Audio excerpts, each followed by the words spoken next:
فرحان کے گھر کے قریب ایک پارک تھا جہاں شام کو کھیلنے کے لیے بچے اکٹھے ہوتے تھے۔ وہیں اس نے ایک آدمی کو دیکھا جو لوگوں کو ان کی قسمت کا حال بتا رہا تھا۔ بہت سے لوگ اس سے اپنے مستقبل کے بارے میں پوچھ رہے تھے۔ فرحان نے پوچھا، بڑے صاحب، میرے مستقبل میں کیا ہے؟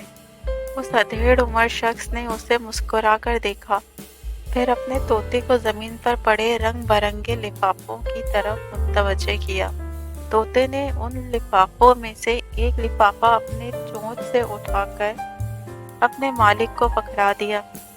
اس شخص نے لفافہ کھولا اور فرحان سے کہا، لڑکے، تمہارے آنے والے دن اچھے معلوم نہیں ہوتے۔ فرحان اس کی بات سن کر پریشان نہیں ہوا، ہاں حیران ضرور ہوا تھا، کیونکہ اسے یقین تھا کہ اللہ کے حکم سے آنے والے دن اس کے لیے اچھی خبر لائیں گے۔ اس کے امتحانات کا نتیجہ آنے والا تھا اور اس نے امتحانات بھی بہت اچھے دیے تھے اور اسے پوری امید تھی کہ اس کے نمبر بھی اچھے آئیں گے۔ فرحان نے اس شخص کو اس کی فیس دی اور وہاں سے چلا گیا۔ اس نے گھر میں ساری بات بتائی۔ اس کی امی نے کہا، یہ سب دھوکہ ہوتا ہے اور لوگ ان پر بھروسہ کر کے اپنے پیسے ضائع کر رہے ہیں۔ بس ہمیں اپنے آپ پر اور اللہ پر بھروسہ رکھنا چاہیے، کیونکہ صرف اللہ ہی جانتا ہے کہ آگے کیا ہونے والا ہے۔ فرحان کا جو اندازہ تھا اس کے نمبر اس سے بھی بڑھ کر آئے تھے اور اس نے اپنی جماعت میں دوسری پوزیشن حاصل کی تھی۔ اسے یقین آ گیا تھا کہ طوطے کا پرچی اٹھانا اور اس شخص کا یہ بتانا کہ آگے کیا ہوگا سراسر فراڈ تھا، کیونکہ اللہ کے سوا کسی کو معلوم نہیں کہ آگے کیا ہونے والا ہے۔ خدمت خلق۔ عادل ایک نہایت بدتمیز بچہ تھا۔ اس کے ضعیف دادا اس سے بہت محبت کرتے تھے، لیکن عادل کو ان کی ذرا سی پرواہ نہیں تھی۔ وہ ان کو کچھ سمجھتا ہی نہیں تھا۔ دادا اونچا سنتے، اگر وہ عادل کی بات نہیں سن پاتے تو عادل ان پر غصہ کرتا، چیختا اور چلاتا۔ گھر کے ملازموں کو بھی یہ بات بات پر جھڑکتا تھا۔ دروازے پر آنے والے بھکاریوں کو بھی دھتکارتا تھا۔ عادل کی امی اس کو بہت سمجھاتی کہ بیٹا، اخلاق سے بڑی کوئی چیز نہیں۔ اگر تم خوبصورت ہو، ذہین ہو، تو یہ سب اللہ کی عطا کی ہوئی چیزیں ہیں۔ اس پر اللہ کا شکر ادا کیا کرو۔ ہر انسان کا دوسرے انسان پر حق ہے، اور سب سے بڑا حق انسانوں سے محبت کرنا ہے۔ اگر کسی کو تمہاری ضرورت ہے تو اس کے کام آنا بہت بڑی نیکی ہے۔ اگر تمہارے دل میں دوسرے کے لیے درد نہیں تو تم کبھی اچھے انسان نہیں بن سکتے۔ اوروں کی خاص طور پر ضعیفوں، غریبوں اور مجبوروں کی مدد کرنا بھی عبادت کے برابر ہے، اور یہ وہ عمل ہے جس سے اللہ تعالیٰ بہت خوش ہوتا ہے۔ امی کی باتیں عادل ایک کان سے سن کر دوسرے کان سے اڑا دیتا تھا۔ ان کا مذاق اڑاتا تھا اور ان کو ستانے کے لیے ہر وہ کام کرتا تھا جس سے وہ منع کرتی تھی۔ خاص طور پر اپنے دادا کو بہت ستاتا تھا، حالانکہ وہ عادل سے بہت محبت کرتے تھے۔ ایک روز عادل بہت فخر سے بتا رہا تھا، آج ایک بڑے میاں جا رہے تھے، ان کی لاٹھی نیچے گر گئی، میں نے ان کی لاٹھی اٹھا لی، انہوں نے مانگی تو میں نے کہہ دیا کہ جس کی لاٹھی اس کی بھینس، اب یہ تمہاری نہیں میری ہے بوڑھے۔ بڑے میاں لاٹھی تھام کر چلتے تھے۔ انہوں نے بہت خوشامد کی کہ مجھ کو دے دو، میں نے نہیں دی اور لاٹھی دور پھینک دی۔ اتنی دیر میں حامد آ گیا، اس کو خدمت خلق کی بیماری ہے۔ بھاگ کر اس نے لاٹھی اٹھائی اور بڑے میاں کے ہاتھ میں لاٹھی دے کر ان کا ہاتھ تھام کر ان کو سڑک پار کروا دی۔ ابھی عادل بات کر ہی رہا تھا کہ اس کا چہیتا دوست روفی آ گیا۔ اس کی آواز سن کر عادل تیزی سے بھاگا اور دروازے سے ٹکرا کر بری طرح گر کر تکلیف سے اس کی چیخیں نکل گئیں۔ فوراً اس کو ہاسپٹل لے گئے۔ ڈاکٹر نے معائنہ کرنے کے بعد بتایا کہ فریکچر ہو گیا ہے، 3 مہینے تک پلاسٹر چڑھا رہے گا۔ عادل بستر سے بھی نہیں اٹھ پا رہا تھا۔ اب وہ پانی پینے تک کے لیے اوروں کا محتاج تھا۔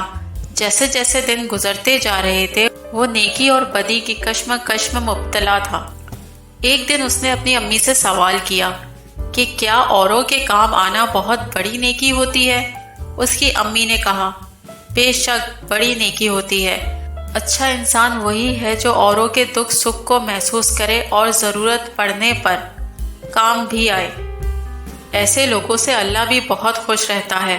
سب ہی محبت کرتے ہیں اور جن کے دل میں محبت، ہمدردی اور رحم دلی نہ ہو وقت پڑنے پر کترا کر گزر جاتے ہیں، انہیں کوئی بھی اچھا نہیں سمجھتا۔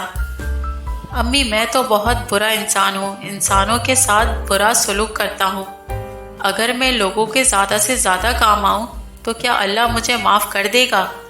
کیوں نہیں عادل، اللہ ضرور معاف کر دے گا، لیکن کیا ہی اچھا ہو کہ تم نے جن لوگوں کے ساتھ برا سلوک کیا ہے ان سے بھی معافی مانگ لو اور اللہ سے وعدہ کرو کہ آئندہ یہ غلطی نہیں دہراؤ گے۔ انشاءاللہ امی، میں نے سب سے زیادہ دادا کو ستایا ہے، ضعیفی کی وجہ سے جو وہ اپنے کام نہیں کر سکتے ہیں، آج سے میں انہیں وہ کر کے دوں گا۔ اور اس طرح سے اب عادل ایک اچھا اور نیک بچہ بن گیا ہے جو سب کے کام آتا ہے اور سب کی مدد کرتا ہے۔ پیارے بچوں، امید ہے آج ایمانداری کا صلہ۔ کسی زمانے میں ایک بادشاہ تھا، اسے طرح طرح کے پرندے اور جانور پالنے کا شوق تھا۔ وہ سال میں ایک مرتبہ جانور اور پرندے پکڑنے خود جنگل میں جاتا تھا۔ اس کے پاس کئی طرح کے جانور اور پرندے تھے۔ ایک مرتبہ بادشاہ جنگل گیا، اس نے کئی اقسام کے طوطے اور دوسرے پرندے پکڑے۔ بادشاہ کی نگاہ ایک ہرن پر پڑی، اس نے پھندا ڈالنے کی رسی ہاتھ میں لی اور گھوڑا دوڑا دیا۔ ہرن بھاگتا بھاگتا جھاڑیوں میں گم ہو گیا، بادشاہ کے ہاتھ نہیں لگا۔ وہ نا امید ہو کر لوٹنے لگا لیکن رستہ بھول گیا۔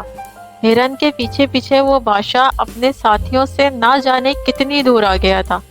اس کے چاروں طرف پیڑ ہی پیڑ تھے۔ اس نے سوچا یہاں جنگل میں رکنا ٹھیک نہیں ہے، کسی ایک سمت آگے بڑھوں، شاید رستہ مل جائے اور شاہی محل پہنچ جاؤں یا اپنے ساتھیوں سے جا ملوں۔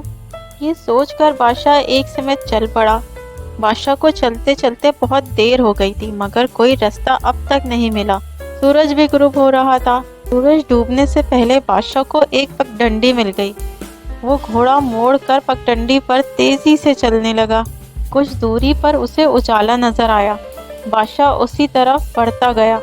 قریب پہنچنے پر اس نے دیکھا کہ ایک جھونپڑی کے آگے ایک کسان اور اس کی بیوی بیٹھے ہوئے تھے۔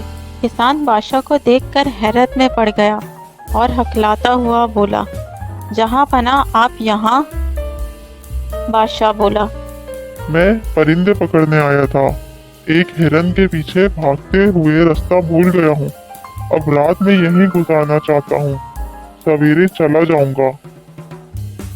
کسان بے چین ہو کر بولا، جہاں پناہ یہ سب آپ ہی کا دیا ہوا ہے، مگر آپ یہاں کیسے ٹھہریں گے؟ میرے پاس تو ایک اچھا بستر بھی نہیں ہے۔ تو کیا ہوا؟